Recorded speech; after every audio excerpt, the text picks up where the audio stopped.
Hey folks. All right, so getting back to this engine again. Um, so for what it's worth, let's talk about the engine real quick. Not that a whole lot of people care, but it's one of those things where uh, I like to talk. So this is what I guess you would call a BPG engine code.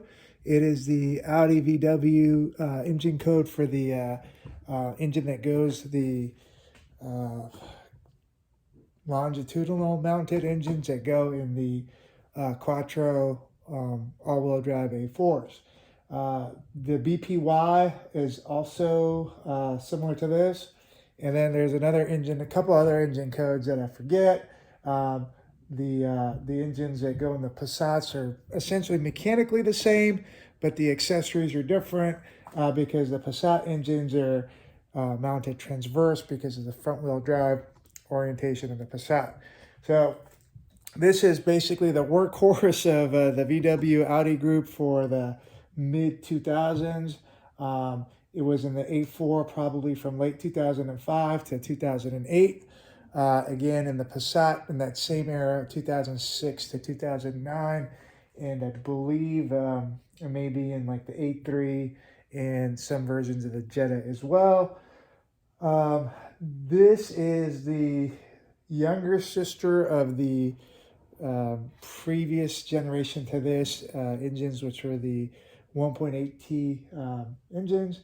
The 1.8Ts are pretty renowned and pretty have a good reputation. Those 1.8T engines were a little bit simpler. This FSI, this BPG engine has a couple things that make it a little bit more finicky. First, it was the first year of direct injection, and so you'll see instead of port injection, it has direct injection, which gums up the intake valves terribly. And so this engine has been, again, like I said, it's been rebuilt before, and I hand cleaned the valves, but typically on these cars, first generation of direct injection, you're going to get a ton of carbon. The other thing this thing has, as we've talked about, is the balance shaft oil pump assembly, and that's one of the things that's prone to failure on these cars, and so it causes problems.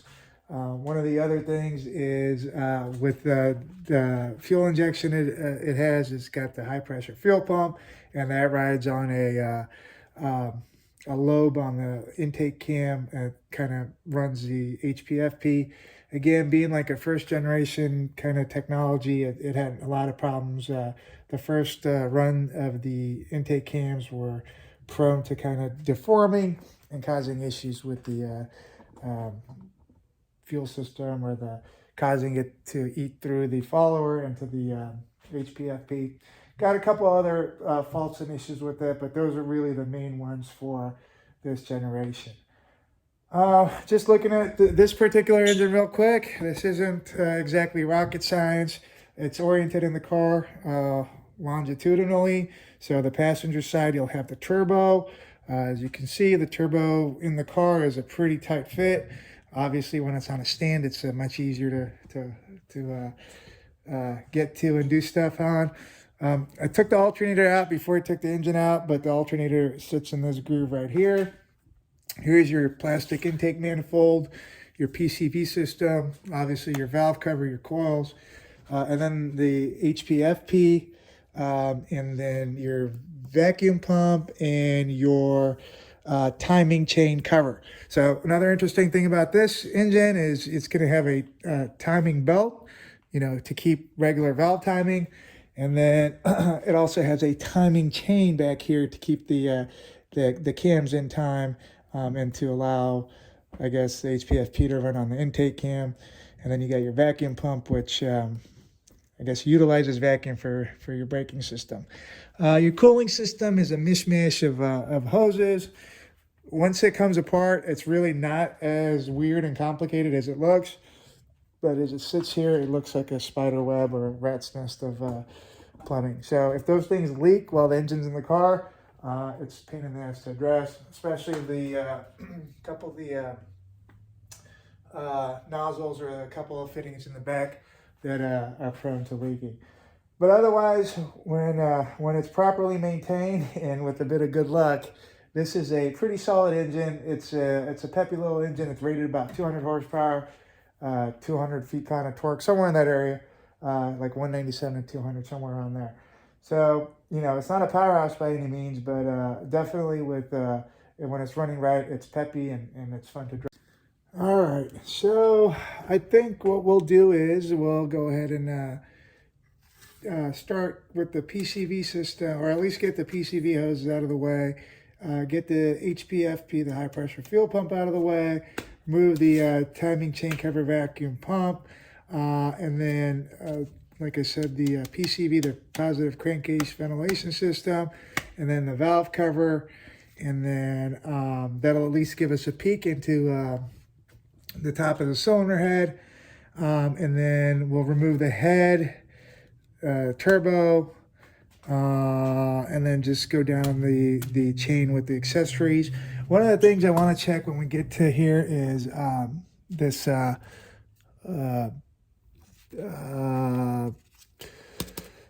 oil filter housing and the oil cooler. Make sure there's no kind of issues with that. I think as a it's kind of just for safety's sake, I'm going to replace both of these with new parts, just not knowing if there's trash or debris in there, or if there's some kind of blockage or clogging or something going on in there. So yeah, let's go ahead and get this PCV pipe off. This is just simply press in with your fingers and remove. So that's all right. And this guy on the bottom, like so. And then when you got a cold day like this, you got to be careful with these plastics. So we'll set that on our bench, and then come back and try to get this hose that goes to the oil filter housing assembly, some kind of a vent hose. This is a notorious one for breaking. I think I did replace this with a new one when I put the engine together, so we'll see if I end up breaking this and having to redo it again. All right, so again, if you're gentle with it, be able to get it out without smashing it up. I got it out here on the top end, so we'll just leave that out of the way for now. Well, go ahead and remove this little bracket right here that kind of is in the way of getting to the HPFP, and just so we can get it out of the way.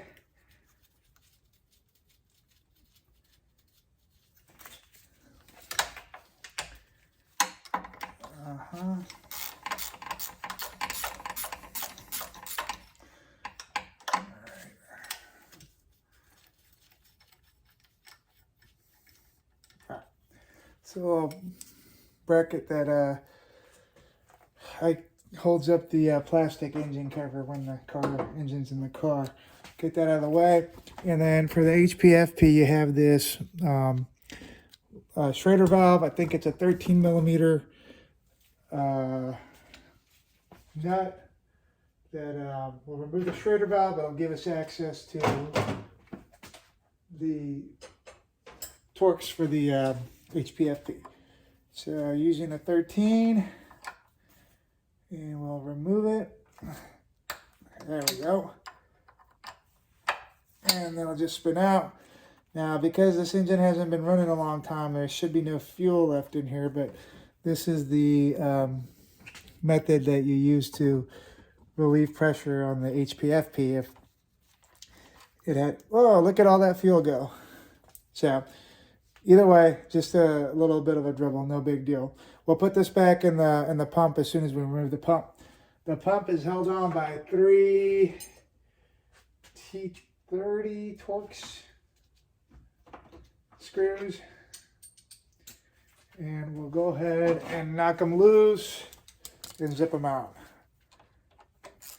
So these are supposed to be one-time use only. Oh, I forgot. Also got to loosen up the fuel lines. So I believe we got a 17 and a 14. Right here is a 17.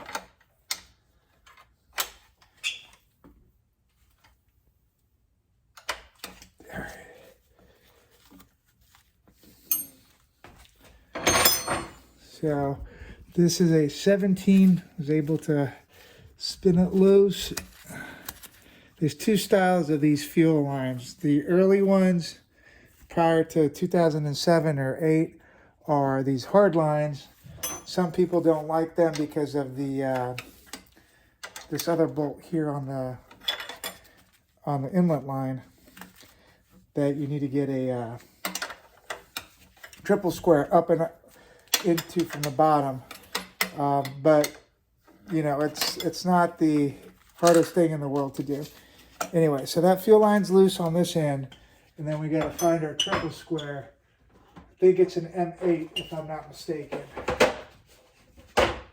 Through here, again, if you're doing this on the car, I'm talking about this little bolt. If you're doing this on the car, it's not the worst thing in the world. You just go ahead and remove your coolant reservoir overflow tank. Gives you room to come into the side here. And sure enough, there it is. There's it. Right in there. I don't know if you can see this or not, but if you can't, that's fine. Just understand that we got it in there, and then we should be able to spin it right out.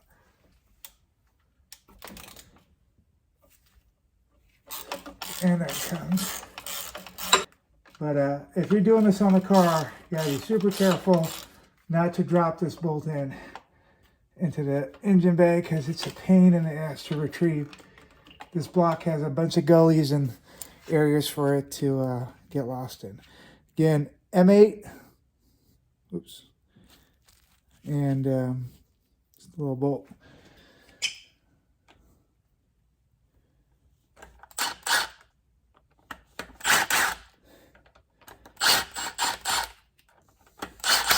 And there it goes. Okay.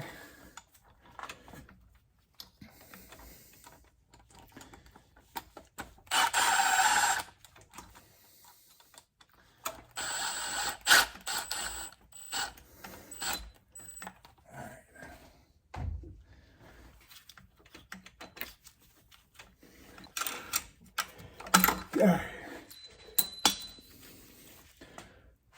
Huh. Interesting. So there's a little bit of debris in here, but